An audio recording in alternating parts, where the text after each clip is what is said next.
Hey,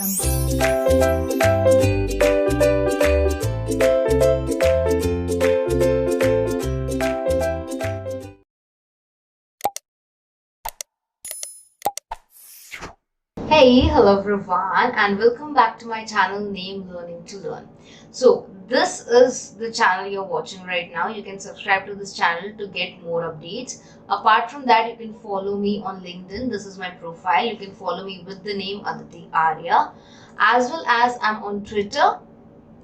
This is my Unacademy profile. You can follow me on Unacademy with the name Aditi Vinod Arya, and I teach for NTA UGC net category. There are a lot of special classes going on, so you can avail the benefit by downloading Unacademy app. Apart from that, you can also follow the Facebook page called Learning to Learn to get the latest updates, as well as the Instagram, so that you're updated. Apart from this, if you're not on Unacademy, this is what you're missing. We had a complete course on human resource management starting from today, that is on 20 June. We had our first class at 5 p.m. So you missed it, and this would be for 10 days from 20 June to 30 June. Apart from this, these are the regular classes which I'm taking every day. All these classes will be till the end of June. So it's at 9:05, 9:40 and 10:15. Make sure you do join these particular special classes free of cost and avail the benefit. As well as if you want to join the plus classes, you can do one thing. You can use Aditi Live referral code. I'll just show it to you. This is the referral code to get 10% off on Unacademy subscription. So let's start with today's topic.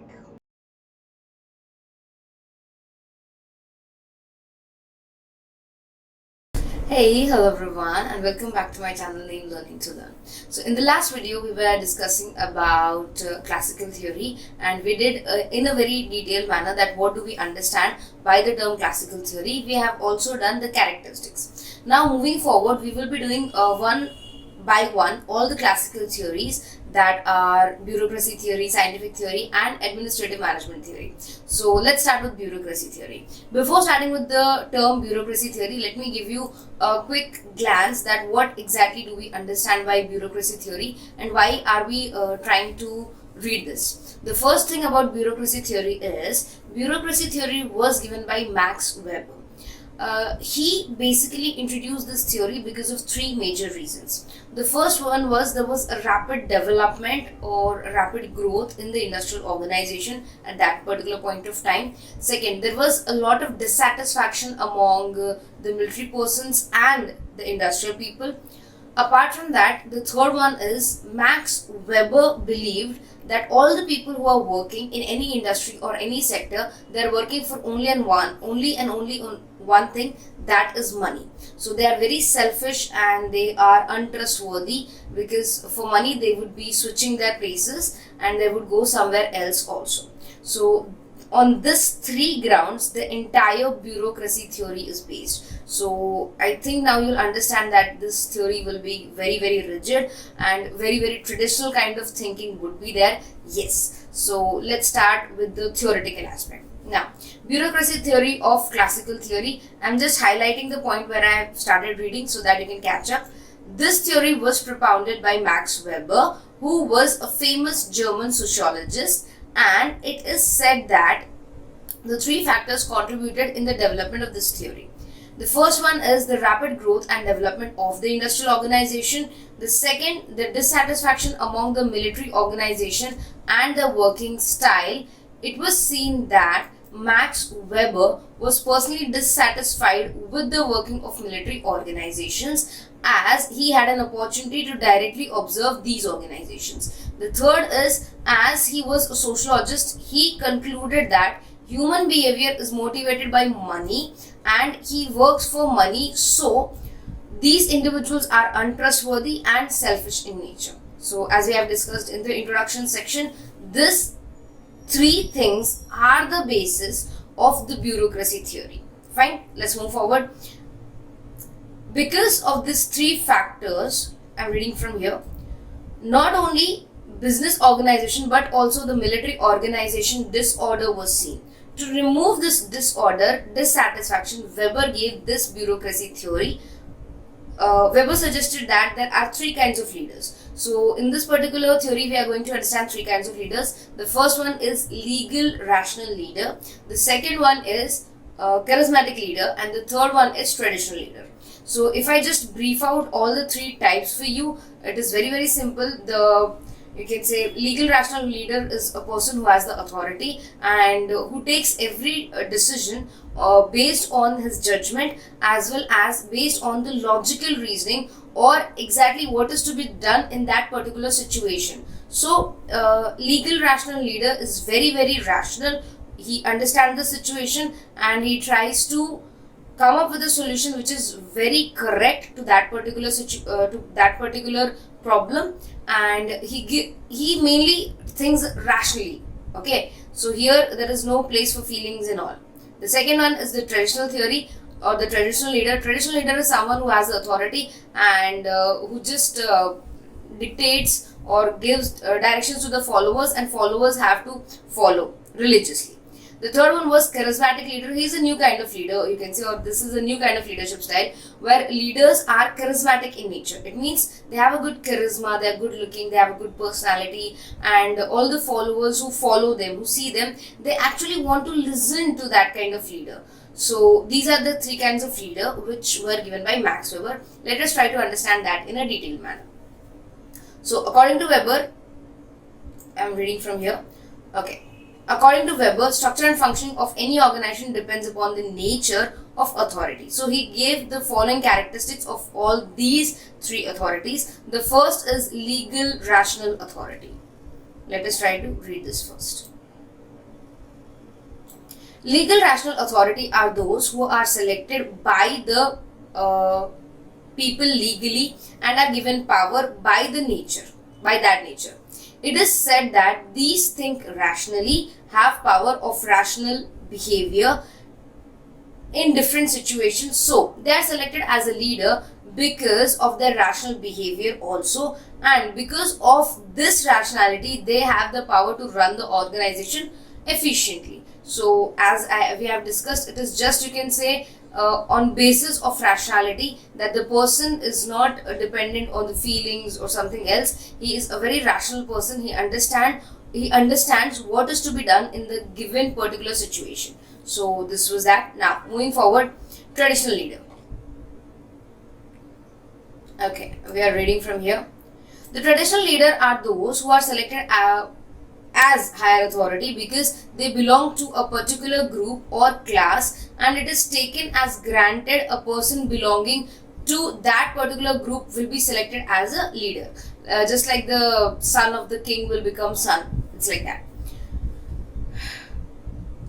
It is not necessary that the traditional leader possesses all the qualities of a leader. As a result, such leaders cannot run the administration of the organization efficiently. It is easy to select these leaders as there is as the selection is traditional, so no efforts are to be made to select or difference between qualities and disqualities of such leader. So it is very simple to choose that kind of a leader, but this type of leader might or might not be very efficient for the working of the organization. So this was concluded. The third type of leader is the charismatic leader. This is a new type of leader so far.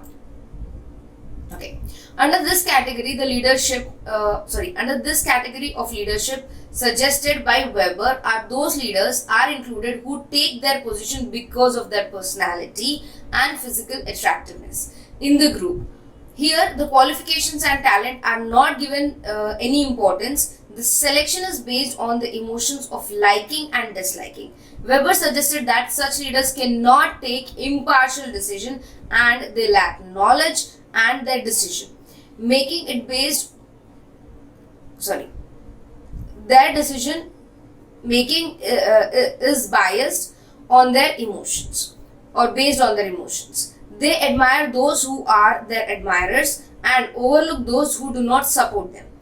As the decision is taken emotionally and as the decision is taken emotionally, the effectiveness of the organization is influenced. So yes, if you are just like emotional, if you are not rational, you are going to take some decisions which are very, very wrong, which are not correct in terms of the organization. So this is what it was said in charismatic leader.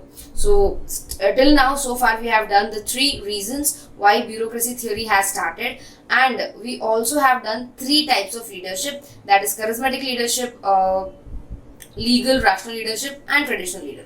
Moving forward, these 3 categories suggested by Weber, which are found in the organization, but among 3 categories, Weber suggested that the legal and rational leader is the best kind of leader who will be, you can say, more effective in terms of administrative department, and he would be a better choice as compared to the traditional leader or a charismatic leader. Moving forward, these are certain main characteristics. On this basis, he gave the certain characteristics. Okay, now let's start to understand one by one.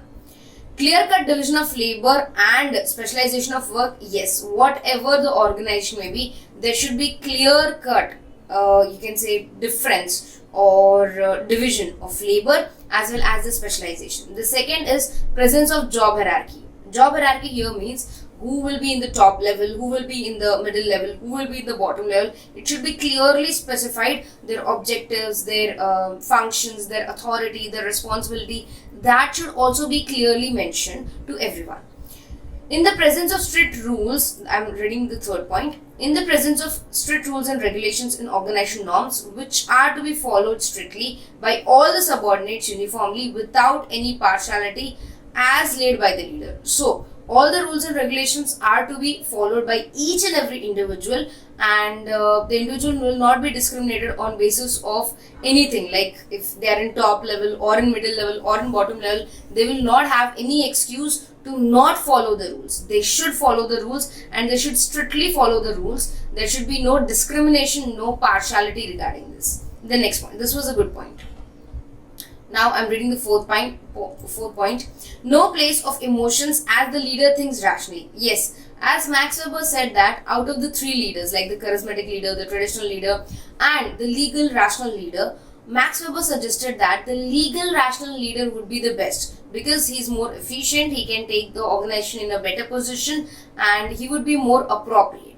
In the same manner, here, the emotions do not have any place in the organization structure, and any decision, anything should not be based on just a mere, you can say, emotion. It should be based on logical reasoning, rational thinking, sound mind, etc.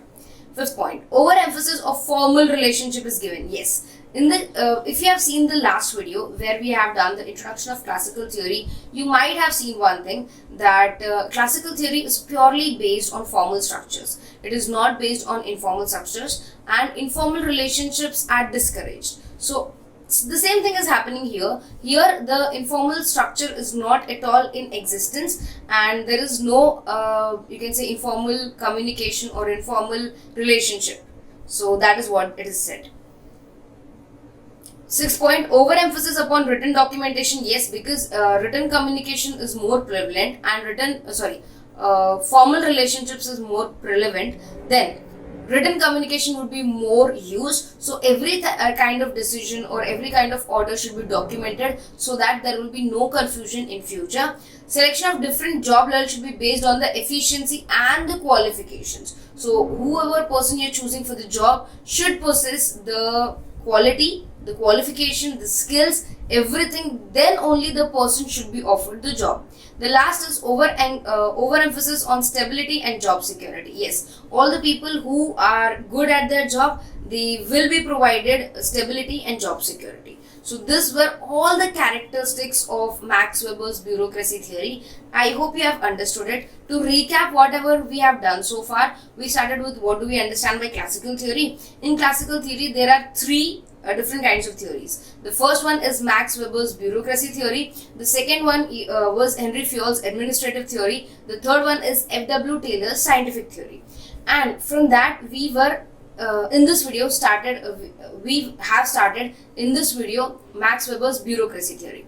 In bureaucracy theory, we have just understood that what are the 3 reasons on which this bureaucracy theory was based and was actually started by Max Weber, sir. Then we understood the three different kinds of leader, and according to Max Weber, it was concluded that the legal rational leader was the best kind of leader.